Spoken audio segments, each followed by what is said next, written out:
नौपाड्यामध्ये 7 वर्षीय मुलीवरील अत्याचार प्रकरणाबाबत निष्पक्ष चौकशी आणि कठोर कारवाई करण्याची मागणी समाजसेविका सीमा राजपूत यांनी केलेली आहे। ठाण्यातील नौपाडा विभागामध्ये एका 7 वर्षीय निष्पाप मुलीवरती अत्याचार झाल्याची अतिशय गंभीर व धक्कादायक घटना समोर आली आहे।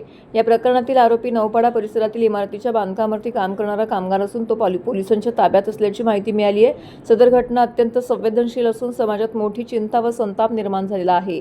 म्हणून सदर प्रकरणी निष्पाप सखोल आणि जलद गतीने चौकशी करण्यात यावी। कोणत्याही प्रकारचा कोणाचाही दबाव किंवा हस्तक्षेप होऊ न देता आरोपींवरती कठोर कारवाई करण्यात यावी। पीडित मुलीला योग्य संरक्षण न्याय मिळावा यासाठी आवश्यक त्या सर्व उपाययोजना कराव्यात। या प्रकरणाबाबत पोलीस प्रशासनाकडून अधिकृत पारदर्शक निवेदन देण्यात यावे जेणेकरून अफवा पसरू नयेत। आपण या प्रकरणाकडे गांभीर्याने लक्ष देऊन योग्य ती कारवाई करेल अशी अपेक्षा आहे। आशयाचं पत्र शिवसेना महिला आघाडीच्या वतीने शिवसैनिक समाजसेविका सीमा राजपूत यांनी नौपाडा पोलीस स्टेशनला जाऊन वरिष्ठ पोलीस निरीक्षक अभय महाजन यांना दिले आहे।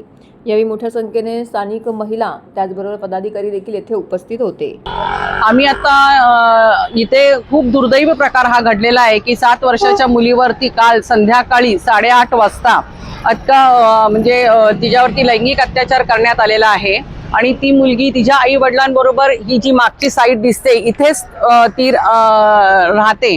तर त्यामुळे अगदी हा दुर्दैवी प्रकार घडलेला आहे की आपल्या एरियामध्ये चोऱ्या तर होतच होत्या, मारामारी पण सुरूच झाली आहे आणि त्यात हा प्रकार होणं ही आता म्हणजे असं झालंय की महिलांची सुरक्षितता ऐरणीवरती आलेली आहे।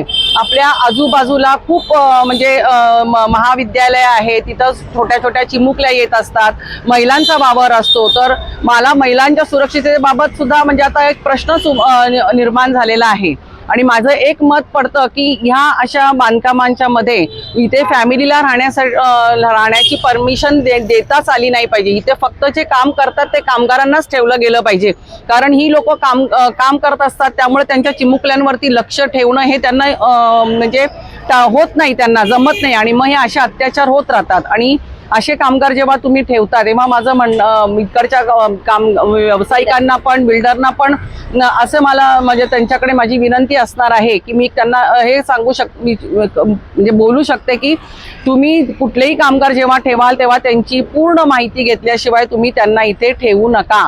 त्यांची काही मानसिक त्यांच्यात विकृती आहे का, त्यांना त्यांची काही गुन्हेगारी पार्श्वभूमी आहे का ही सुद्धा तुम्ही पडताळून पहा, कारण इथे जेव्हा तुम्ही कुटुंब ठेवता तेव्हा त्यांची सुरक्षितता ही यांची जबाबदारी सुद्धा पूर्णतः इकडच्या व्यावसायिकांवर इकडच्या कॉन्ट्रॅक्टरवरती सुद्धा तेवढीच असते जेवढी त्यांच्या आई वडिलांवरती असते।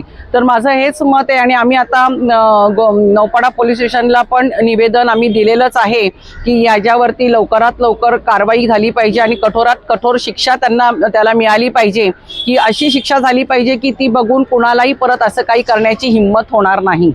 आपल्या इथे तेच आहे, आपल्या म्हणजे आता बाहेरच्या देशांचं जर तुम्हाला सांगायला गेलं तर तिथे जर कधी अशा इन्सिडेंट घडला तर तिथे भर चौकामध्ये शूट करण्याचे ऑर्डर्स असतात, पण आपल्या इथं तसं नसतं। उलट आपल्या इथे यांची सरकारी पाहुणचार केला जातो यांना जेव्हा अरेस्ट करतात तर त्यांना 2 टाइम सरकारी जेवण असतं, त्यांना प्रोटेक्शन असतं, कारण त्यांना माहिती आहे जर बाहेर असतील तर लोक चिडलेले असतील तर ते त्यांचं हे करतील, पण त्यांना हे सरकारी प्रोटेक्शन फुकट मिळालेलं असतं आणि त्यामुळे त्यांना माहिती आहे की असं करूनही आपल्याला काही पटकन शिक्षा होत नाही, वर्षानुवर्ष अशीच काढली जातात आणि त्यामुळे हे असे गुन्हे करणाऱ्यांची हिंमत वाढत चाललेली आहे आणि असे गुन्हे कमी होण्यापेक्षा वाढतानाच आपल्याला दिसत आहेत। तर माझं हेच सगळ्या मागणं आहे की असं न होता आज ज्या माणसाला गुन्हेगाराला तुम्ही पकडलंय त्याला लवकरात लवकर जितकी कठोरात कठोर शिक्षा देता येईल तेवढी कठोरात कठोर शिक्षा द्या की ज्याचं सगळ्यांना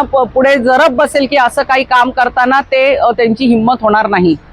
मी व्यावसायिकाला म्हणजे जे आहे त्यांना मी हेच सांगेन की तुम्ही जे तुमचे कॉन्ट्रॅक्टर्स नेमता की तुम्ही ज्या कामगारांना ठेवण्यासाठी जे कॉन्ट्रॅक्टर नेमतात त्यांच्याकडे त्या कामगार जितके तुमच्याकडे कामगार आहेत त्यांची सगळी माहिती या इकडच्या बांधकाम विकासकाला पण असली पाहिजे, पूर्णतः माहिती जेवढी की त्या कॉन्ट्रॅक्टरला आहे आणि त्यांच्याकडे पूर्ण त्यांचं आधार कार्ड, पॅन कार्ड, त्याची सगळी म्हणजे काही त्याला आजार आहे का, काही विकृती त्याच्यामध्ये आहेत का, गुन्हेगारी काही पार्श्वभूमी त्याची आहे का, ही पूर्ण पडताळूनच तुम्ही कामगारांना इथे कामाला ठेवा की जेणेकरून जेणेकरून असे प्रसंग ह्याच्या पुढे भविष्यात कधी घडणार नाहीत. आम्ही सगळे मिळून त्याच्यासाठी आंदोलनं करू, निदर्शनं करू आणि असे कामं होत असतील तिथे आम्ही अशी कामं बंद पाडू.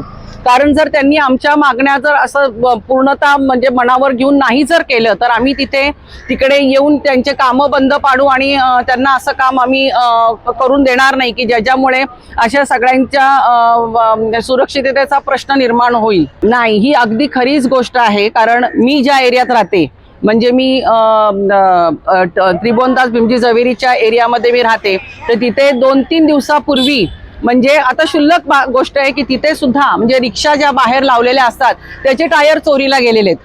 म्हणजे ते टायर चोरीला म्हणजे इथं चोऱ्यांचं प्रमाणही वाढलंय. परवा 2 दिवसापूर्वी ह्याच एरियामध्ये एवढी मारामारी झाली की त्या माणसाला पूर्ण 14 ते 15 टाके पडले.